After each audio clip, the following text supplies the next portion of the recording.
이야기에 앞서 사연자 이창호 씨는 본명이 아닌 가명임을 밝힙니다. 1991년 봄이었다고 합니다.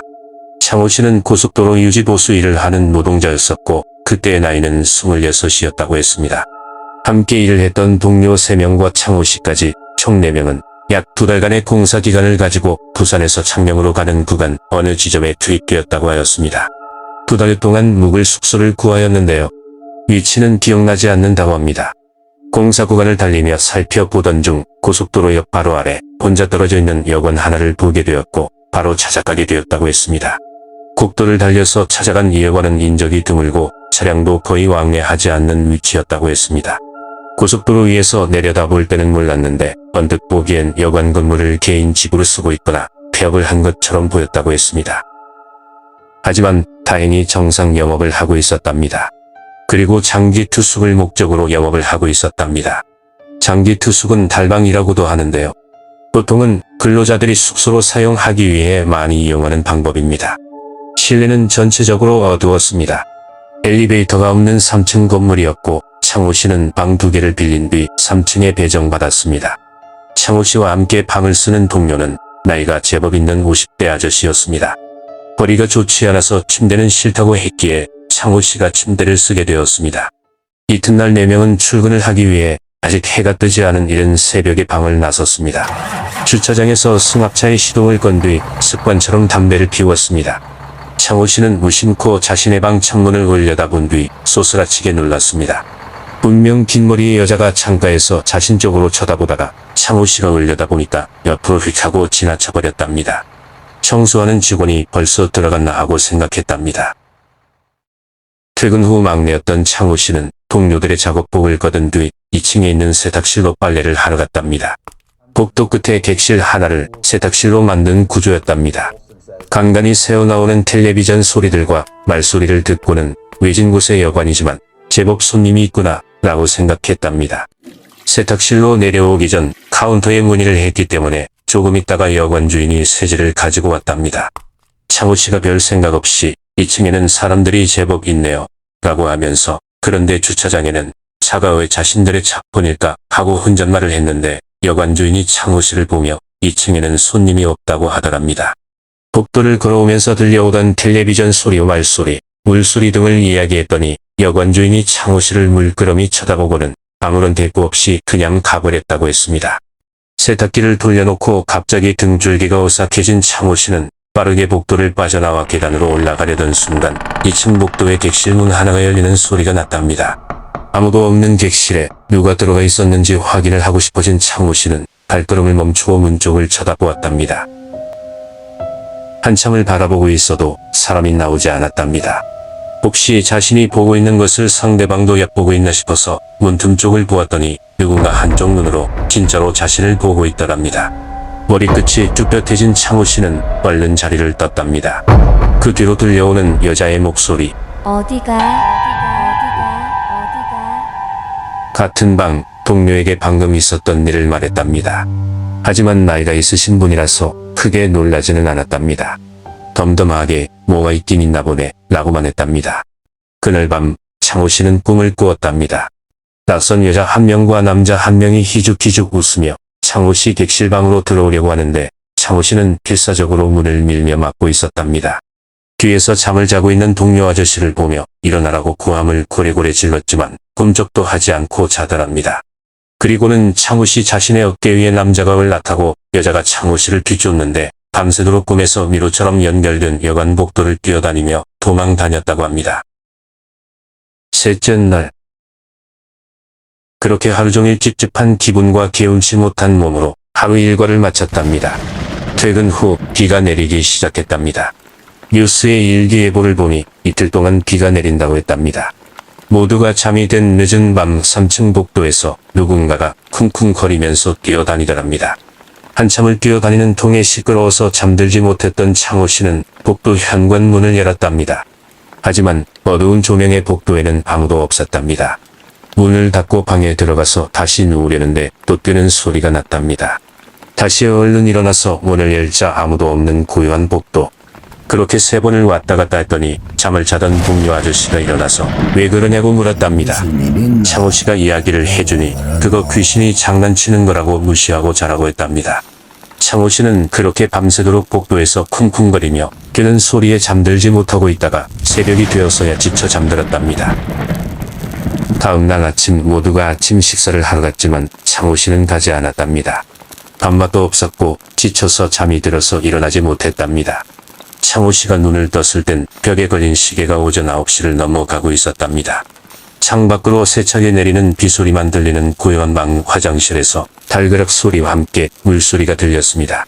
함께 지내는 아저씨가 아침 식사를 끝내고 돌아왔다고 생각했답니다. 일어나서 이불 정리를 한 후 자리에 앉아서 아저씨가 나오기를 기다렸답니다. 하지만 웬일인지 오랫동안 아저씨가 나오지 않고 간간히 들리는 달그락거리는 소리나 잠깐 들리는 물소리만 들릴 뿐이었답니다. 창호 씨는 큰 소리로 화장실을 향해 아저씨를 불렀답니다.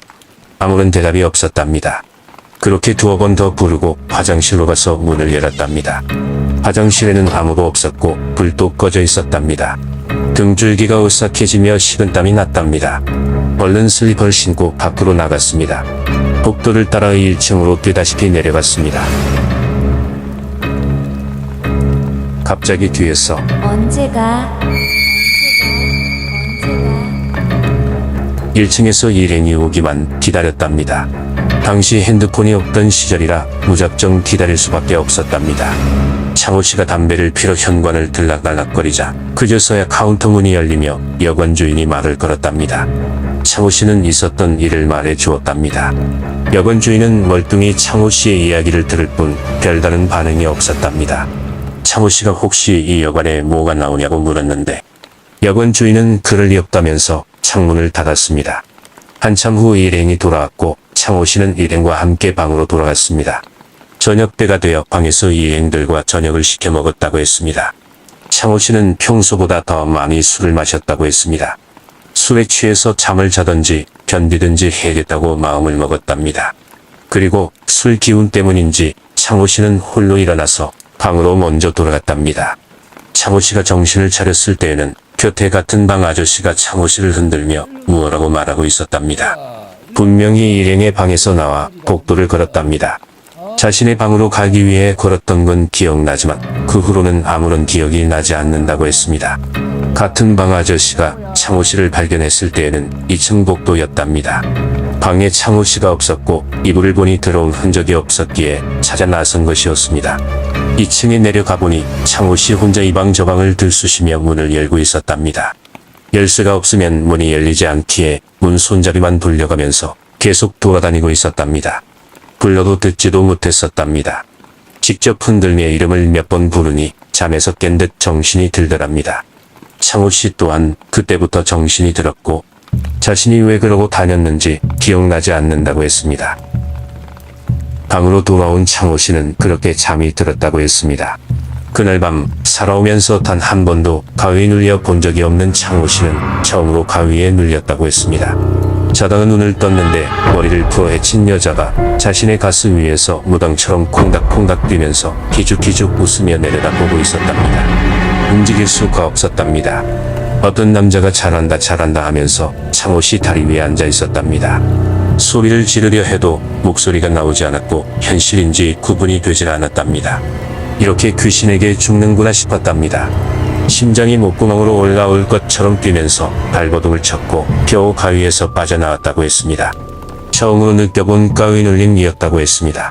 또 다시 잠에 빠지든 가위에 눌리든 할 것 같아서 일어나서 앉았답니다. 한참을 진정되지 않는 심장 소리를 느끼며 그렇게 앉아 있었다고 했습니다. 밖에는 여전히 세찬 비가 내리고 있었습니다. 그때 밖에서 노크 소리가 났답니다. 자신의 방이 왔는지 확신이 들지 않아서 가만히 있었다고 했습니다. 또 한 번 노크 소리가 났는데 창호 씨 방에서 난 것이 맞다고 했습니다. 잠시 머뭇거릴 때 한 번 더 노크 소리가 났습니다. 어두워서 벽에 걸린 시계가 보이지 않아 몇 시인지 알 수 없었답니다. 창호 씨는 비가 오지만 출근을 해야 하는 일이 생겨서 동료가 깨우러 왔나 보다 하고 생각했답니다. 일어서서 큰 소리로 대답하며 나갔습니다. 현관문을 열었는데 아무도 없었답니다. 동료 방으로 가볼까 생각했지만 그냥 들어갔습니다.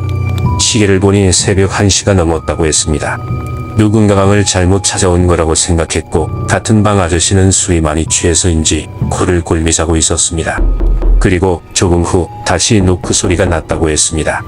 창호 씨는 짜증이 나서 뛰어나갔답니다. 문을 벌컥 열고 뭐라 이야기하려 했지만 복도에는 아무도 없었답니다. 갑자기 겁이 났습니다. 이불을 덮쓰고 누웠다고 했습니다. 그렇게 살짝 잠이 들었던 창호 씨는 얇은 이불이 흘러내린 것을 느끼고 가슴까지 끌어올렸답니다. 조금 후 다시 발밑으로 얇은 이불이 흘러내렸습니다. 이불을 끌어올리며 발쪽을 쳐다본 창호 씨는 소리를 지르며 튀어오를 수밖에 없었답니다. 얼굴은 새하얗고 머리를 풀어헤친 여자가 침대 밑에 쪼그려 앉아서 희죽희죽 웃으며 이불을 끌어내리고 있었답니다. 고함 소리에 놀래 같은 방 잠자던 아저씨가 깨고 창호 씨가 본 그것은 사라지고 없었다고 합니다. 이대로는 정상적인 생활이 힘들다고 생각한 창호 씨가 카운터로 내려갔답니다. 밖에는 여전히 많은 비가 내리고 있었습니다. 여관 주인에게 따지듯 물었답니다. 잠시 생각에 잠긴 주인 아주머니가 들어가며 방문을 열어주었고 그렇게 아주머니의 이야기가 시작되었습니다. 1986년 겨울이었어요. 이곳 여관 앞을 지나는 길이 하나뿐이라서 손님이 제법 많이 몰렸어요. 근처 세기를 뚫는다고 공사 현장 사람들이 몇 달씩 숙소로 사용하고 1년 넘게 있던 사람들도 있었으니까요.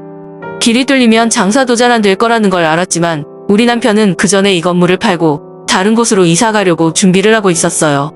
그러다가 남편이 암에 걸려서 세상을 떠나고 자식 하나 없던 저는 혼자 남게 되었지요. 여관은 계속 호황을 누렸기에 머물고 있을 수밖에 없었는데 그 애가 찾아왔어요. 이름은 박정순이라고 했어요. 큰 가방 하나 들고 와서 이곳에서 이틀 동안 묵고 저한테 말하길 갈 데가 없는데 여기서 일하면서 지낼 수 있냐고 했어요. 당시 남편과 제가 청소까지 하면서 운영했었는데 남편이 죽고 사람도 구해지지 않고 혼자 하려니 너무 힘들어서 그렇게 하자고 했었죠. 나이가 저보다 3살 어렸으니까 30 초반이었네요. 고아로 자라서 혼자 살다가 남자 하나를 만났는데 결혼하자고 했대요.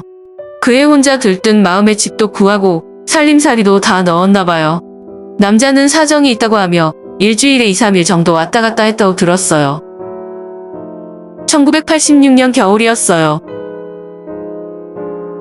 그러다가 그 남자에 대해 알았는데 이미 결혼을 해서 아이까지 있는 사람이었대요. 남자의 아내랑 시어머니가 와서 아주 풍지박살을 내고 난리도 아니었다고 들었어요. 집도 빼앗기고 모아놨던 돈이며 살림살이까지 다 빼앗기고 쫓겨났대요. 작은 살림집 하나 구해서 지내다가 그 남자가 또 찾아왔었는데 정순이도 그 남자를 못 잊고 있었나 봐요. 그렇게 한동안 그 남자는 정순이 집을 왔다 갔다 하며 이혼을 할 거라고 했었나 봐요. 그런데 그 아내한테 또 들킨 거죠.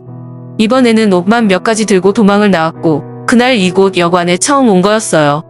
조용한 성격에 약간 어둡긴 했지만 잘 지냈는데 한 1년 지났나? 어찌 알고는 그 남자가 여기로 찾아온 거예요.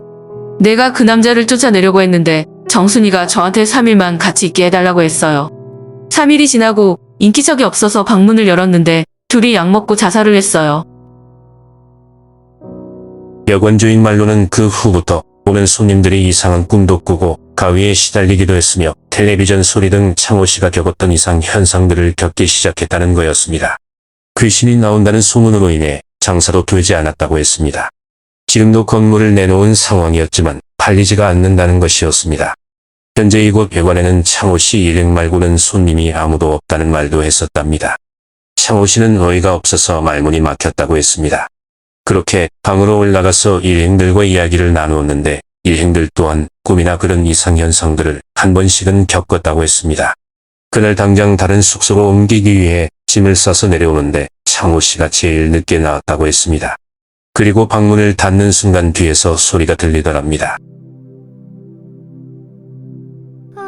가려고 잘 가.